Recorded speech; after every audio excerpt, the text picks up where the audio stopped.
जय हिंद दोस्तों, स्वागत है आपको अपना ही YouTube channel Make Dream Career में। दोस्तों हम लोग क्लास 8 का विज्ञान का फर्स्ट चैप्टर पढ़ रहे हैं, जिसमें पार्ट 1 में हम लोगों ने देखा है कि यदि दीवार से एक एक करके ईंटें को हम लोग बाहर निकाल देते हैं तो अंत में क्या होता है, इसका जवाब हम लोगों ने प्रीवियस वीडियो में यानी कि कोशिका के पार्ट 1 में हम लोगों ने देख लिया था। आज हम लोग पढ़ेंगे अभिरंजक की उपयोगिता और इसके बाद हम लोग पढ़ने वाले, ठीक है। तो देखिए यहाँ पर कहता है कि सूक्ष्मदर्शी द्वारा कोशिका की संरचना का अध्ययन करने के लिए कोशिका को उपयुक्त रंजक से अभिरंजित किया जाता है, पेंट किया जाता है, ठीक है। विभिन्न प्रकार के ऊतकों, कोशिकाओं एवं कोशिका के विभिन्न अवयवों को अभिरंजित करने के लिए अनेक प्रकार के रासायनिक रंजक का प्रयोग किया जाता है, जिसमें से एक क्या है, सैफ्रेनिन। सैफ्रेनिन क्या है, एक तरल पदार्थ होता है जिसका उपयोग हम लोग अभिरंजित करने के लिए करते हैं, किसको, कोशिका को, जिससे क्या होता है कि उसका जो विभिन्न प्रकार के जो कोशिका के अंदर जो विभिन्न अवयव होते हैं, उनका जो विभिन्न भाग होते हैं, उनको हम लोग आसानी से देख सकते हैं। जैसे कोशिका का केंद्रक हो गया और कोशिका झिल्ली जो हो गया, या फिर पादप कोशिका की बात करें तो कोशिका भित्ति हो गया। तो उन सभी को हम लोग अच्छा से आसानी से अवलोकन कर सकें, उसके लिए हम लोग क्या करते हैं, अलग अलग प्रकार के अभिरंजकों का उपयोग करते हैं, जिसमें से एक है हमारा क्या, सैफ्रेनिन। आगे हम लोग देखते हैं, कहता है कि अब हम कह सकते हैं कि सभी सजीव असंख्य सूक्ष्म इकाइयों से बने हैं, जिसे हम लोग कोशिका कहते हैं, ठीक है, जिसे कोशिका कहा जाता है, सेल कहा जाता है। तो जिस प्रकार से एक मकान को बनाने के लिए, एक घर बनाने के लिए फर्स्ट ऑफ ऑल हम लोग ईंट को सीमेंट की सहायता से जोड़ करके हम लोग दीवार का निर्माण करते हैं, और फिर दीवार मिल करके एक कमरे का निर्माण करता है, और कमरे निर्माण होने के बाद पूरा भवन का निर्माण होता है।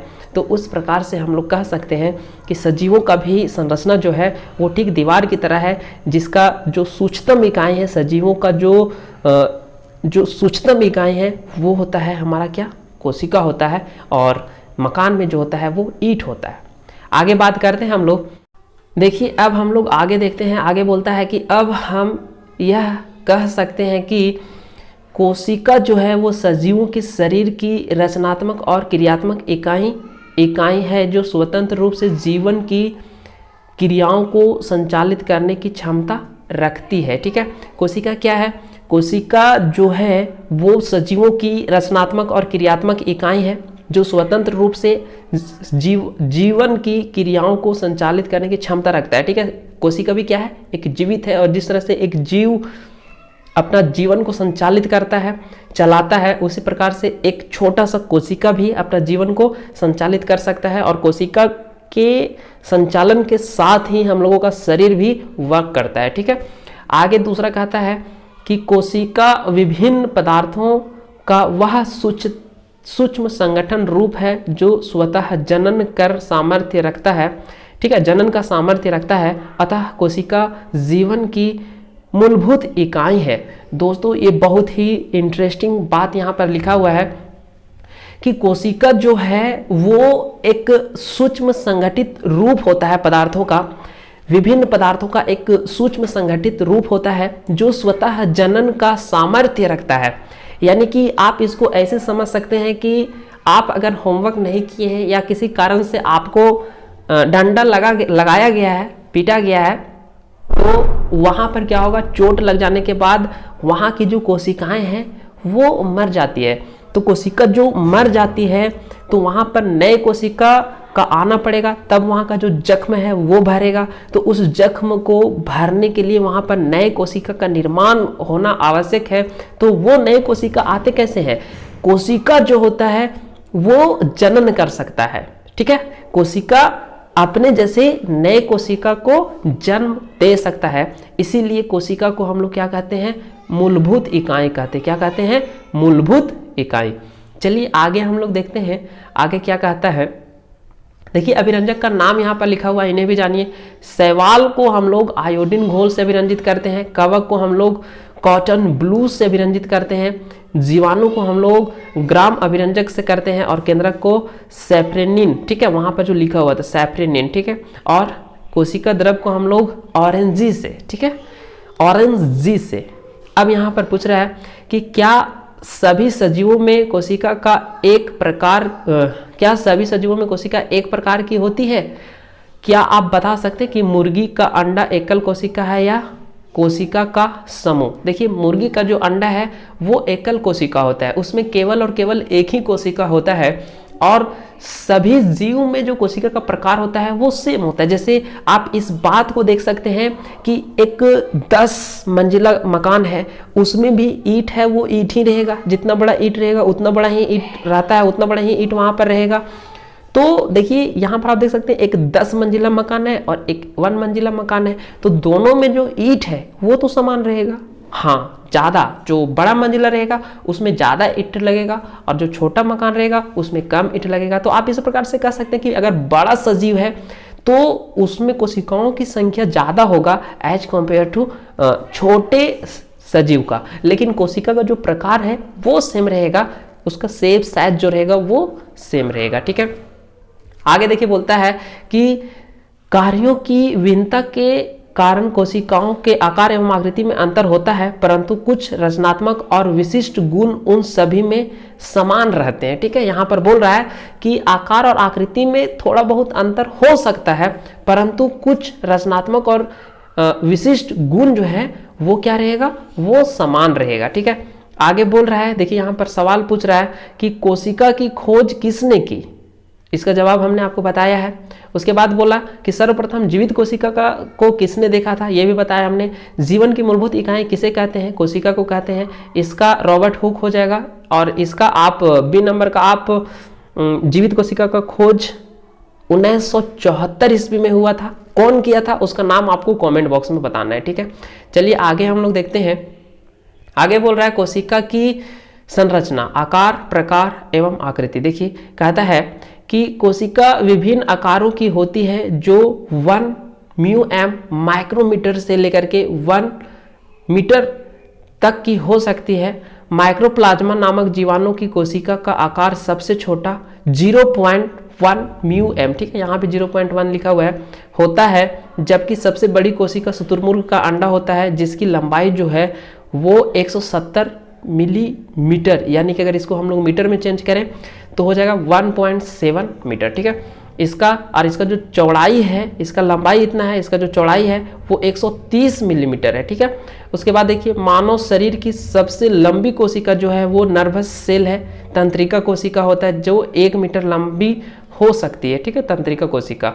आगे बोलता है कि कोशिका अनेक आकृति जैसे गोलाकार हो सकता है, चौकोर हो सकता है, बहुभुजाकार हो सकता है, अंडाकार हो सकता है, अनियमित आकार के भी हो सकता है। ठीक है, आगे बोल रहा है कि क्या अनुमान लगा सकते हैं कि मनुष्यों में कितनी कोशिकाएं होती है? जी नहीं, आप मनुष्य में अनुमान नहीं लगा सकते कि कितना कोशिका होगा। हाँ, एक से अधिक होगा।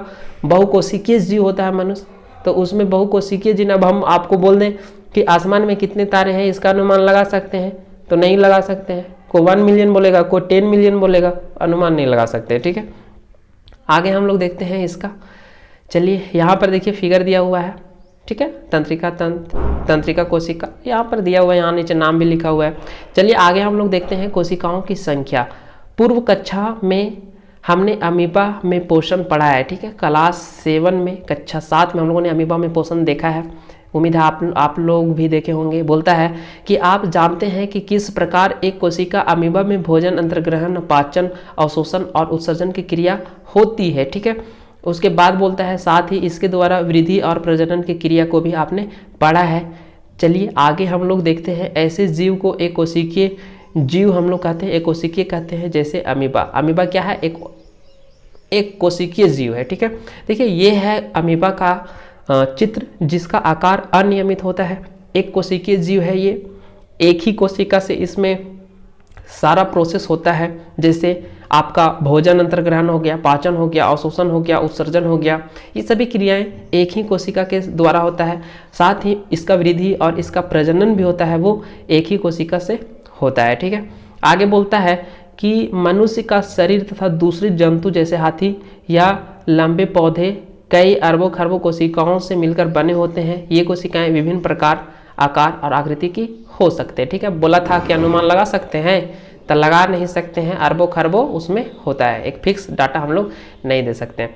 आगे देखिए, बोलता है कोशिका का समूह जिसकी रचना, उद्गम तथा कार्य समान हो वह मिलकर उत्तक का निर्माण करते हैं। ठीक है, जिसका जो उद्गम हो और उसका जो कार्य हो वो अगर समान है तो उन कोशिकाओं को मिलाने से क्या बनता है, उत्तक बनता है। कोशिकाओं के मिलने से क्या बनता है, उत्तक का निर्माण होता है।